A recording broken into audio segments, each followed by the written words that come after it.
Welcome to my channel, and today we take a powerful and emotional journey into one of the most forgotten yet devastating conflicts of the modern era, the Korean War, a war that erupted in the early years of the Cold War and turned the Korean Peninsula into a battleground for global ideologies. As after the end of World War II in 1945, Korea was finally liberated from decades of brutal Japanese occupation, but freedom did not bring unity. Instead, the country was divided along the 38th parallel, with the north occupied by the Soviet Union and the south backed by the United States, creating two separate governments, two opposing political systems, and growing hostility that reflected the rising tension between communism and capitalism. As in the north, Kim Il-sung established a communist state with Soviet support, while in the south Syngman Rhee led an anti-communist government backed by the United States. And as both sides claimed to be the legitimate rulers of all Korea, border clashes increased and peace became fragile, until on June 25, 1950, North Korean forces crossed the 38th parallel in a full-scale invasion of the South, launching a sudden and overwhelming attack supported by tanks and artillery, catching South Korea and its allies completely unprepared.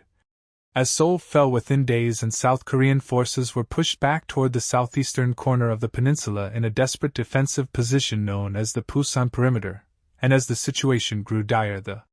United Nations, led primarily by the United States, intervened to defend South Korea, marking one of the first major armed conflicts of the Cold War, as troops from multiple nations were sent to fight under the UN flag. And under the leadership of General Douglas MacArthur, a bold and risky counteroffensive was launched in September 1950 with the amphibious landing at Incheon, a dramatic turning point that surprised North Korean forces, cut their supply lines, and allowed UN troops to recapture Seoul and push rapidly northward, crossing the 38th parallel with hopes of reunifying Korea under Southern control. But this advance toward the Chinese border triggered a massive and unexpected response, as Communist China entered the war in late 1950, sending hundreds of thousands of Chinese troops across the Yalu River in secret, launching devastating surprise attacks that overwhelmed UN forces and forced them into a brutal retreat under freezing winter conditions, turning the conflict into a deadly back-and-forth struggle where cities and hills changed hands repeatedly. And as the war settled into a prolonged stalemate near the 38th parallel, fighting became characterized by trench warfare, relentless artillery bombardments, and some of the harshest winter conditions soldiers had ever endured, while above the battlefield jet fighters clashed in the world's first large-scale jet air combat, symbolizing the modern and global nature of the conflict. And throughout the war, civilians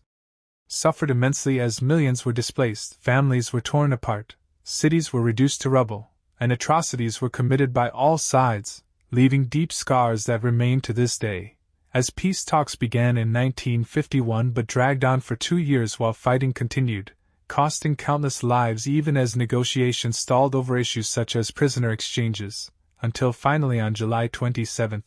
1953, an armistice agreement was signed, ending active combat but not officially ending the war, as no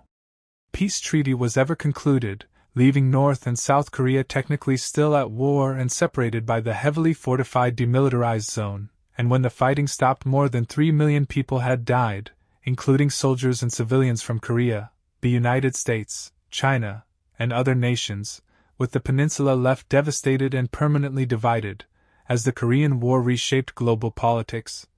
strengthened Cold War alliances, militarized the U.S. policy of containment, and laid the foundation for the tense relationship between North and South Korea that continues today, standing as a powerful reminder of how quickly ideological conflict can turn local divisions into global war. And as we reflect on the sacrifices, suffering, and unresolved legacy of the Korean War, thank you for watching, and if you found this documentary informative, don't forget to like, share, and subscribe for more in-depth history documentaries.